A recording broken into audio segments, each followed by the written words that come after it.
aula 55, eu sou a professora Fabielle, estou aqui utilizando a mesma roupa das vídeos anteriores, nos próximos vídeos também vou estar utilizando, tá ok? Então vamos lá?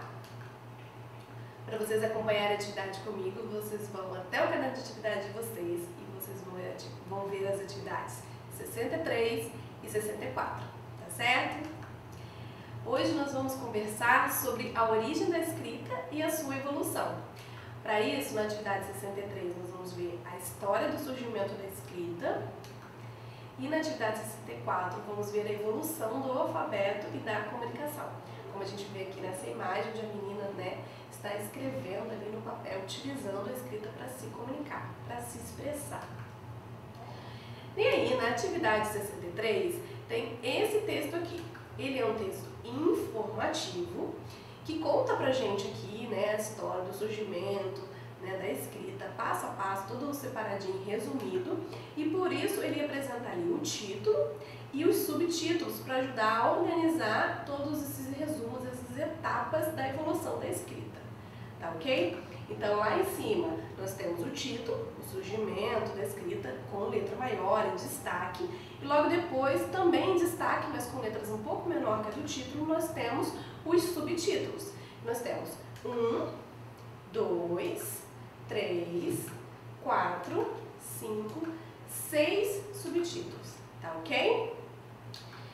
E aí, esse texto ele vai falar pra gente sobre essa evolução da escrita, essa história da escrita, como que a escrita surgiu. E aí a gente vai começar pelos sinais pictográficos. Os sinais pictográficos, eles representavam, através dos desenhos, diretamente o que se queria dizer. Então, aquilo que você desenhava era aquilo que a pessoa ia ver e entender o que você queria dizer. Se você queria falar que você viu um animal, você ia desenhar um animal especificamente daquilo que você viu, e a pessoa, quando olhasse, ia entender o que você queria dizer diretamente. Um exemplo dos sinais pictográficos são as pinturas ou arte rupestre, que são os desenhos nas cavernas, tá ok? Como a gente vê nessa imagem aqui, do homem das cavernas, lá dentro, fazendo na parede ali a sua pintura, a sua arte, contando a sua história através desses desenhos. Logo depois, os sinais foram evoluindo e aí surgiram os sinais ideográficos. Os sinais ideográficos, eles representavam através de desenhos também, de símbolos, mas agora não diretamente o que ele queria dizer, mas sim ideias e sentimentos. Então você tinha que olhar aquele conjunto de imagens ali e entender qual a ideia, qual a mensagem, o sentimento que ele queria passar para você. Então ele tinha ali várias interpretações. Um exemplo desse tipo de sinal são os sinais chamados de hieróglifos, que é a escrita egípcia. E hoje em dia ainda temos algumas línguas, alguns idiomas que utilizam esses sinais, como por exemplo os sinais, os símbolos da escrita chinesa, japonesa, que utilizam esses sinais, esses desenhos para representar ideias, sentimentos, e com a junção desses sinais, a escrita e a fala e o que eles querem transmitir. E aí, por último, chegaram os sinais, com a evolução, os sinais fonéticos. Os sinais fonéticos são os símbolos que representam os sons da fala, das palavras, tá ok? E aí, conforme o tempo foi passando, com a evolução da escrita, os símbolos foram se modificando até transformar no que a gente utiliza hoje em dia, que é o nosso alfabeto. Os sinais fonéticos, a gente usa esses símbolos, que são os chamados de letras, para representar cada uma um som, e aí juntando, unindo esses sons, a gente consegue formar palavras e nos comunicar colocando aquilo que a gente quer dizer. Os sinais fonéticos, o uso dos símbolos para se comunicar através dos sons, eles surgiram com os fenícios. Os fenícios eram um povo muito antigo que viajava muito para poder fazer ali a venda das suas mercadorias, tecidos, condimentos. Então, com essa viagem, eles até construíram várias colônias em vários lugares, eles acabaram transmitindo o alfabeto dele. Eles precisavam o quê? Se organizar, né, organizar o que ele vendia, o que já tinha vendido, quanto que foi vendido, quanto que não foi, que tipo de produtos eles tinham, que lugares eles já tinham passado. Para poder organizar tudo isso, não esquecer, eles começaram a escrever isso. E aí, para facilitar a escrita, eles criaram o próprio alfabeto deles. E com o alfabeto deles, eles conseguiam ali escrever e transmitir isso, né? E organizar o dia a dia deles e as vendas deles.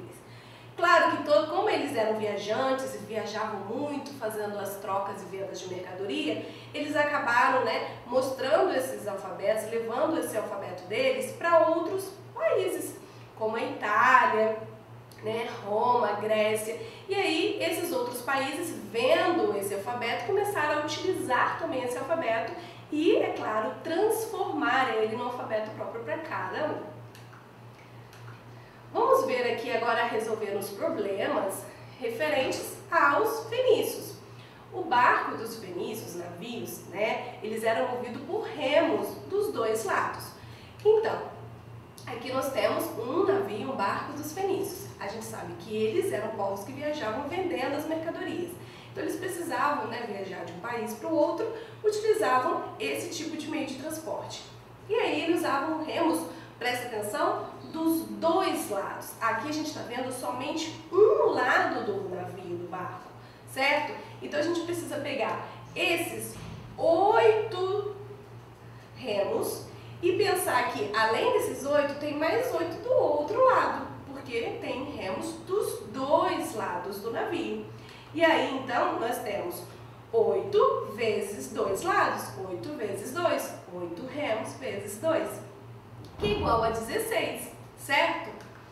Então, se 3 navios desses saírem em uma viagem, quantos remos terão no total? Então, a gente já sabe que cada navio tem 16 remos. Se 3 navios desses saírem, então, como que você vai ter que resolver essa conta? Vamos multiplicar novamente. 3 navios vezes 16 remos em cada um, até você achar a resposta. Já na atividade 64, nós temos uma charge. A charge, como a gente já viu em outras aulas, né, é um texto onde a gente tem uma imagem e né, a parte escrita ali. É como se fosse uma tirinha de um quadrinho só, certo? Nessa charge, nós temos o primeiro momento aqui, onde a gente vê, né, um homem aqui, que é bem daquele bem antigo, ainda com o estilo Homem das Cavernas, e ele está aqui escrevendo numa placa de argila, que utilizando esses símbolos aqui, que é a escrita cuneiforme, ok? Já aqui do lado dele, nós vemos o tempo passou e nós vemos já um homem já com outro estilo, certo? Com roupa ali egípcia, aquele tipo de vestimento egípcio, utilizando os papiros para escrever, que eram papéis feitos de planta. Eles molhavam a planta papiro, né, socavam ela, deixavam ela secar para virar um tipo de papel, o primeiro papel que teve. E aí utilizavam, né, os hieróglifos que a gente já viu na outra atividade, que eram os símbolos ali, né, ideográficos deles. E por último, nós vemos a evolução, que hoje em dia a gente ainda utiliza símbolos para se comunicar, mesmo utilizando a tecnologia, os celulares, que são os emojis.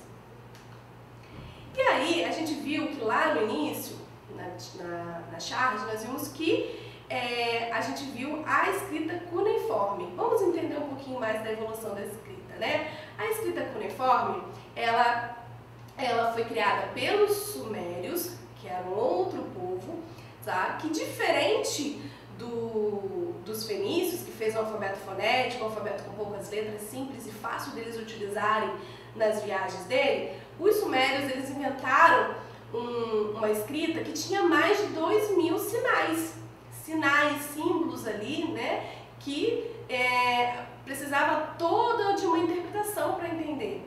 Imagina, né, você aprender e gravar 2.000 sinais e como utilizar esses 2.000 sinais. Então era uma dificuldade muito grande utilizar esse tipo de escrita, por exemplo. E aí é por isso que é importante a nossa escrita de hoje em dia, o nosso alfabeto. Porque o nosso alfabeto, ele é um alfabeto mais simples, que tem uma quantidade pouco pequena de letras, comparadas a 2.000 símbolos, né? e através dele, a gente unindo ele, a gente consegue escrever qualquer coisa que a gente quiser. O nosso alfabeto, ele surgiu com a evolução do sistema grego-romano. Então, os gregos e os romanos, eles pegaram, né, e adicionaram ali as vogais, os gregos adicionaram as vogais, e os romanos, eles mudaram alguns sinais, deixando mais parecido com o que usamos hoje em dia. Então, a gente pegou esses sinaizinhos que eles foram mudando, né, e utilizamos hoje em dia. Mas, de onde que os gregos e os romanos tiraram esses símbolos desse alfabeto e foram modificando? Como eu já falei para vocês, dos povos fenícios.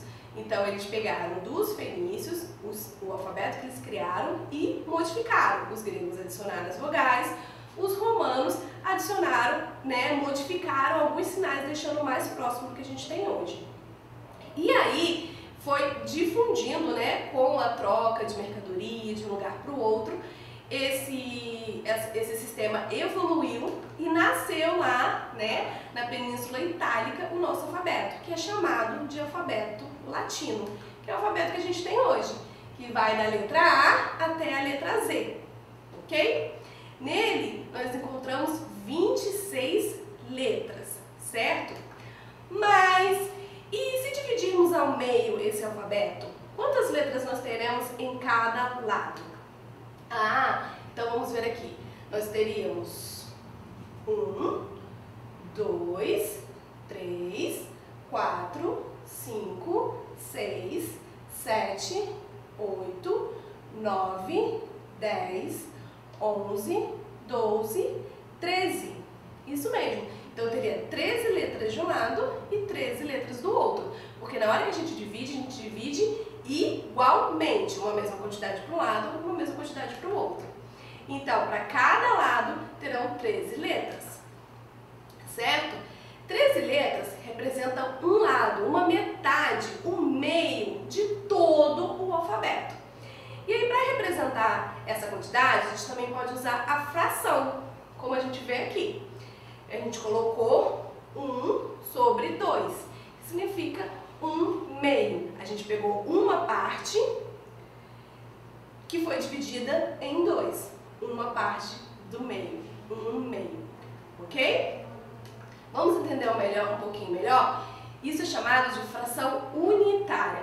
A fração unitária, ela é aquela onde a gente pega uma parte sempre, por isso é chamado de unitária, de 1, uma parte de um todo, tá ok? Não importa quantas vezes aquele todo foi dividido, certo?